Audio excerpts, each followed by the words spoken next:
Fallout 4 is about to get an update, and hopefully it fixes a lot of the issues from the next gen update that released last year. On November 10th, Bethesda is rolling out a sweeping update that adds an in-game creations menu, cleans up long-standing bugs, makes ultra-wide players feel seen, and yes, finally fixes the VATS accuracy issue.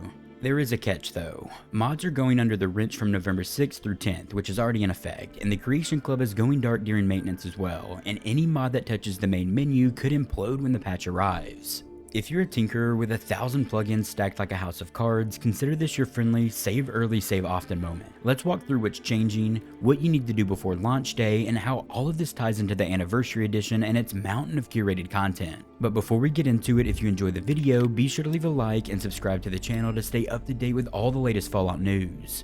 And if you want to further support the channel, consider becoming a member for early access on every video, members only content, your name in the credits, the ability to write in and have your comments featured, and access to the Discord community.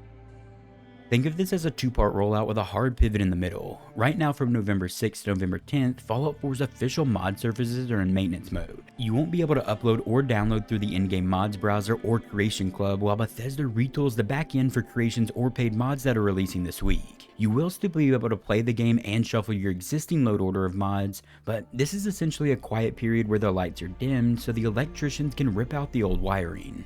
This maintenance period is what sets the stage for the November 10th patch, which is the real inflection point. On November 10th, two things hit at once. The Fallout 4 Anniversary Edition goes live, bundling the base game, all 6 official add-ons, and over 150 pieces of Creation Club content, with some previously unreleased items folded in for good measure. Alongside that, the game itself gets a systematic update that adds in the in-game creations menu across PC and consoles. The idea is to make finding, installing, and updating content dramatically easier and more consistent than the old split between the Creations Club kiosk and an old aging mod browser from Bethesda.net. If you've ever tried to explain to a friend which menu led to which kind of content in Fallout 4 and why some things wanted a Bethesda.net login while others didn't, then you already know why this consolidation matters. This is also the patch that changes the main menu layout, and that's exactly why Bethesda has been warning anyone with a UI overhaul. If the first screen your game loads into has been customized by a mod, treat it as an unstable mod until the mod author confirms compatibility. By the sound of it, you don't need to uninstall your entire library just yet, but you should flip off anything that injects art, buttons, or flows into the front end, because the update expects different hooks and will choke on the old ones. Now let's talk about survival strategy if your Commonwealth is currently held together by scripting, frameworks, and the benevolence of the Fallout 4 script extender. The safest path is boring, but it is pretty effective. Back up your current game folder, turn off auto updates for Fallout 4, and snapshot your current load order. If you plan to jump into the game on November 10th, strip out any mods that edits the main menu, replaces the HUD framework, or patches UI scale behavior. Those are the obvious breaking points because the update explicitly touches those systems. And if you're like myself and you'd rather wait for the dust to settle, park your install on the current build of the game and let the community test the waters of the new update. There's no medal for being the first to troubleshoot this sort of modding meltdown. The maintenance window from November 6 through 10 means that you won't be pulling down updates through the in-game browser anyway, so this is the perfect time to tidy up. Clean saves, prune abandoned plugins, and make a second profile with a minimal set of essentials so that you can sample the new patch without risking your magnum opus save. Bethesda's own warning in this case focuses on main menu mods for a reason, but history says UI overhauls, map replacements, and anything dependent on specific runtime signatures can also throw fits after a platform level update. If you remember last year's next gen patch and the compiler split it created, you know how a single update can fork a community. The goal this time is to keep that fork as shallow as possible. There's also another wrinkle that matters for expectations. As Bethesda shifts from the legacy Creation Club flow to the new Creations program, I'm sure some of the older mods may need minor updates to live happily in the new unified menu. That doesn't necessarily mean your prized downloads are doomed at the moment, just that the plumbing has changed and the authors may need to touch their files to align with the new storefront and storage scaffolding. And some good news sprinkled in here, Bethesda has already hinted that this groundwork here includes additional storage capacity for creations, which is great news for anyone who's ever hit that 2 GB ceiling on console.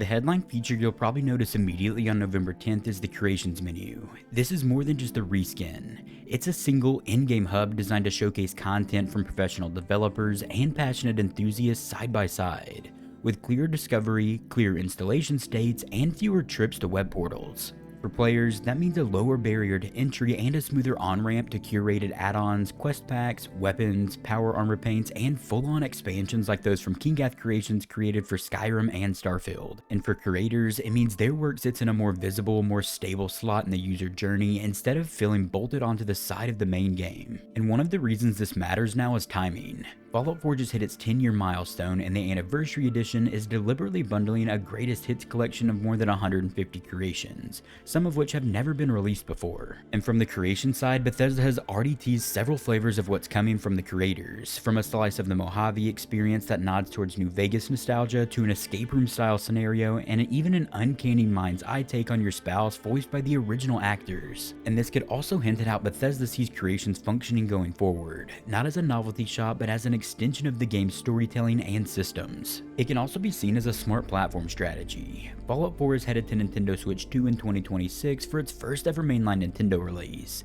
and a consolidated menu helps normal players, not just mod veterans, poke around confidently. On Xbox and PlayStation, where the typical player is even more allergic to friction in the modding space, a first-party feeling menu that handles authentication, downloads, and updates without dumping you to a mod browser can be seen as crucial. The Creations menu update is basically the UI spine that makes the Anniversary Edition more than just a bundle. It turns Fallout 4 into a cleaner, live platform for the back half of its life. You can't talk about this new patch without addressing the VATS elephant in the room.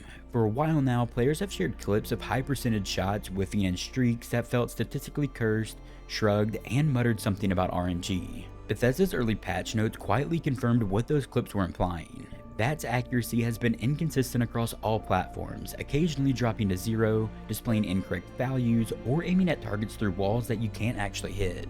The fix landing on November 10th standardizes calculations, so what you see is what you should get.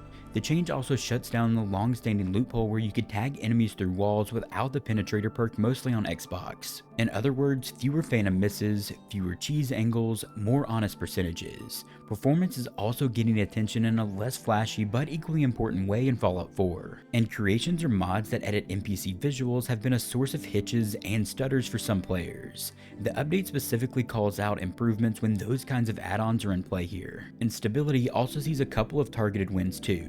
If you've ever crashed interacting with crafting stations or the workshop on an ultra-wide setup, the patch claims that that particular landmine has now been diffused. Bethesda.net connectivity handling has also been toughened, so a hiccup on the service side is less likely to kick you in the teeth mid-session. Of course, none of this is as headline-grabbing as a new questline for the game, but small systemic fixes like these are exactly what keep a decade-old game feeling modern. And VATS is the signature rhythm of Fallout 4's combat. Making it honest again will quietly improve every fight you take from the moment you step out of Vault 111. Let's just hope that all of these new fixes in the update land as intended and don't introduce a whole heap of new issues like the dreaded next-gen update did last year. Ultra-wide and super ultra-wide players will also get some updates as well. Interface elements and HUD backgrounds now scale correctly from 21.9 and 32.9 aspect ratios. Menus, quest pop-ups, tutorials, workshop screens, and item interaction views stop stretching like taffy and start respecting the real estate of your panel, so hopefully this ultra-wide support looks well done and not like something that I could make myself. The Pip-Boy map also gets quality of life love too. You can place markers, fast travel, and crucially pan the map to the right side at ultra-wide resolutions, which sounds minor until you remember how often your cursor felt like it was glued to the left half of the world. Even save preview images are being letterboxed, so your thumbnail strip doesn't look like it went through a funhouse mirror. There's also a quiet fix that will save support threads and headaches for you. Resolution auto detect is smarter now and should only set supported display modes, which means fewer black screen startups and fewer launch crashes from impossible defaults. It's the kind of change you only notice by not noticing anything at all, and it matters a lot when Fallout 4 is about to be front and center for a whole new wave of players returning for the Anniversary Edition or jumping in because the TV show's Season 2 Halo. A clean first boot for the game is the difference between someone sticking around and someone bouncing back to their library.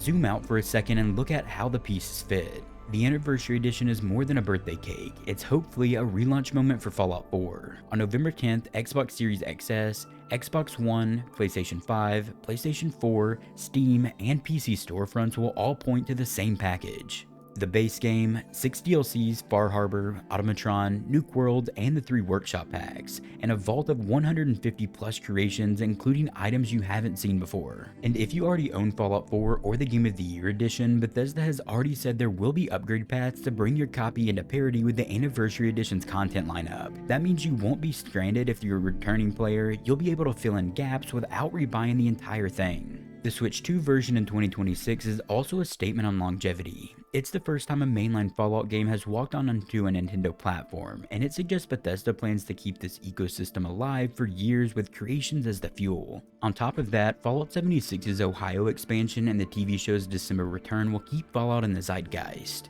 Fallout 4 becomes the evergreen single-player anchor that you can recommend to anyone who gets curious and wants a definitive package that keeps growing. Of course, if it lands in a good state. If you're measuring this week by how many mods might break, it's easy to be cynical, but the trade here is clear. A short maintenance window and some unnecessary UI surgery hopefully buys the game a more stable, more discoverable foundation for everyone involved. Better VATS, better ultra-wide support, hopefully fewer crashes, and a frictionless way to find content hopefully means that your next 100 hours in the Commonwealth will probably feel better than your last 100. So here's the game plan. If you're modded to the guilds currently, make backups, disable anything that touches the main menu, and give authors a little breathing room to push updates.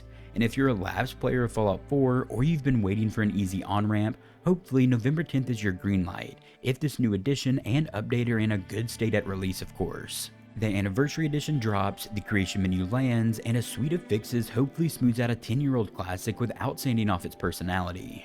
After the maintenance blackout lifts and the lights come back on in the Commonwealth, we all hope that it's cleaner, fairer, and easier to customize. And if all goes well here, honestly, this does sound like a big win to me.